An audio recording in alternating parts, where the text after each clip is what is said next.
वालेकुम, कैसे हैं आप सब। उम्मीद है सब खैरियत से होंगे।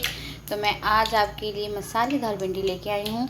तो हम उसे बनाना शुरू करते हैं, जो यूजुअली ढाबे पे और रेस्टोरेंट्स पे मिलती है मसालेदार भिंडी। तो उसके लिए मैंने सबसे पहले लिए एक बड़े साइज़ का प्याज, जिसे मैं इधर ऑयल में ऐड कर दूँगी। 1 कप ऑयल लिया है। इसे मीडियम आंच पे सॉफ्ट होने तक हमने फ्राई करना है।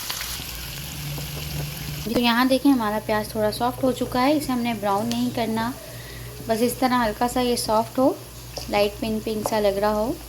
तो हम इसमें अब भिंडी ऐड करेंगे। हाफ़ केजी मैंने भिंडी ली है।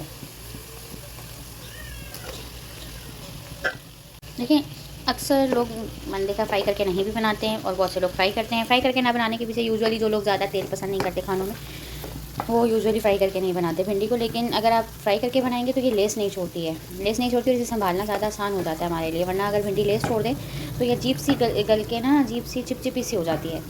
तो इसलिए अगर इसे इस तरह से हम फ्राई कर लें पहले, तो इसमें लेस जो है ख़त्म हो जाती है। लेस ये छोड़ती नहीं है।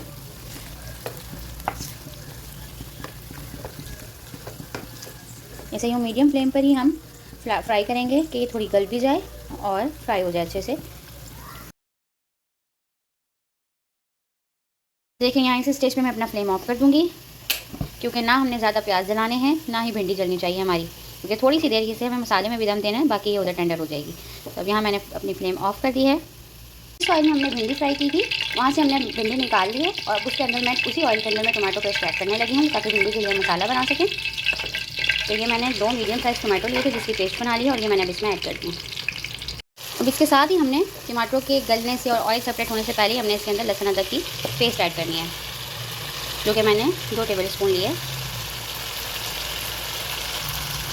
अब इसे अच्छी तरह पकाएंगे। अब इसमें हमने 1 टेबल स्पून लाल मिर्च पाउडर, हाफ़ टी स्पून हल्दी पाउडर और 1 टीस्पून धनिया पाउडर ऐड करना है।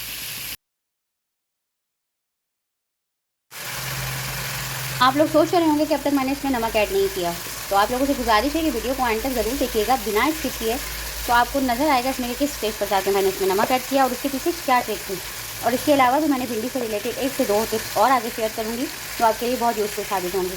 तो प्लीज़ बगैर स्किप किए एंड तक मेरी वीडियो ज़रूर देखिएगा। जी, तो यहाँ मैंने 1 टेबल स्पून दही का और 1 टेबल स्पून ही फ्रेश क्रीम का लिया है। चाहे आप ऑल पर्स लें, मिल्क पैक की लें, जो आपका दिल करे लें, और अगर आप चाहें तो घर की मलाई को भी फेंट कर क्रीम बना सकते हैं।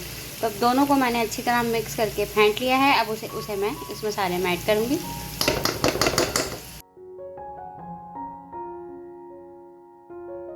अब हम इसे अच्छे से मिक्स करेंगे। मिक्स करके जब ये अच्छी तरह हल हो जाए और ऑयल सेपरेट हो जाए, उसके बाद हम इस स्टेज पर इसमें नमक ऐड करेंगे। इससे होता ये है, नमक थोड़ा कोई भी वाइट चीज़ डालने के बाद ऐड करने से हमारे जो सालन का कलर है वो ख़राब नहीं होता। मीन्स कि अक्सर ऐसा होता है डार्क हो जाता है, डार्क नहीं होता हमारे सालन का कलर। जिस चीज़ में भी हम कोई भी वाइट चीज़ ऐड कर रहे हो तो बहुत अच्छा सा, बहुत प्यारा सा कलर आता है। तो अब मैं इधर जाके इसकी फ्लेम हाई करूँगी, ताकि ये अच्छे से हल हो जाए। जिस वक्त हमने ये ऐड करनी है कोई भी वाइट चीज़, तो फ्लेम हमने लो कर देनी है, और नमक उस वाइट चीज़ को ऐड करने के बाद डालना है। अब यहाँ मैंने फ्लेम हाई कर दी है, और इसे अच्छी तरह से इसकी भुनाई करेंगे कि अच्छे से मिक्स हो जाए और इसका ऑयल सेपरेट हो जाए। थोड़ा थोड़ा आपको नज़र आ भी रहा होगा कि ऑयल सेपरेट होना शुरू हो गया है।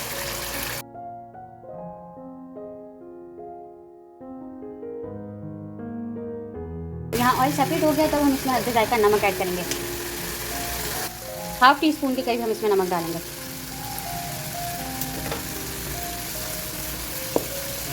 नमक को अच्छी तरह हल करने के बाद जो भिंडी और प्याज हमने फ्राई करके रखे हैं, उसमें हम वो ऐड करेंगे।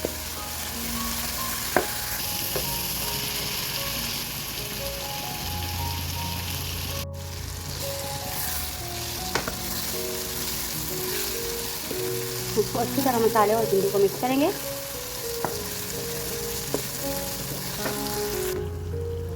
अच्छी तरह से अब हमारी भिंडी और मसाला मिक्स हो चुका है।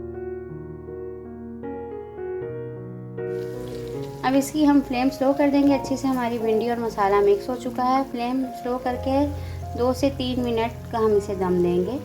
ढक के पकाने की से गलती ना कीजिएगा, क्योंकि अक्सर ऐसा होता है कि ढक के पकाने से भिंडी जो है बिल्कुल चिपचिपी सी हो जाती है। आपने इसके ऊपर इसकी लिड बस इतनी रखनी है कि साइड से इसकी भाप निकलती रहे। 2 इसमें हरी मिर्च ऐड करेंगे दम देने से पहले। यूँ कट लगाकर इसमें हरी मिर्च डाल देंगे। इस पर लिड इस तरह से प्लेस करनी है कि साइड से इसकी भाप निकलती रहे ताकि हमारी भिंडी चिपचिपी ना हो, गल भी जाए, ऑयल भी सेपरेट हो जाए। लीजिए, तो यहाँ मेरी भिंडी पक के तैयार हो चुकी है। उम्मीद है कि ये रेसिपी आपको ज़रूर पसंद आई होगी। तो मेरे चैनल को सब्सक्राइब कीजिएगा, वीडियोस को लाइक कीजिएगा, अपने प्यारों के साथ मेरी वीडियोस ज़रूर शेयर कीजिएगा। बेल आइकन को प्रेस करना मत भूलिएगा ताकि आने वाली हर वीडियो का नोटिफिकेशन आपको जल्द से जल्द मौसूल हो सके। और लास्ट में आखिरी टिप में शेयर करती जाऊँगी कि अगर भिंडी आपको लगे लेस छोड़ रही है तो उसी वक्त उसके अंदर 1 से 2 चम्मच सोया सॉस के ऐड कर दें, तो आपकी भिंडी फ़ौरन लेस छोड़ना ख़त्म कर दी और यहाँ तक कि जितनी भी लेस उसने छोड़ी भी होगी वो आपको नज़र भी नहीं आएगी। तो उम्मीद करती हूँ कि ये रेसिपी और टिप्स दोनों आपको बहुत पसंद आई होंगी। तो मिलते हैं अगली रेसिपी के साथ एक नई वीडियो में। मुझे इजाज़त दें। अल्लाह हाफ़िज़।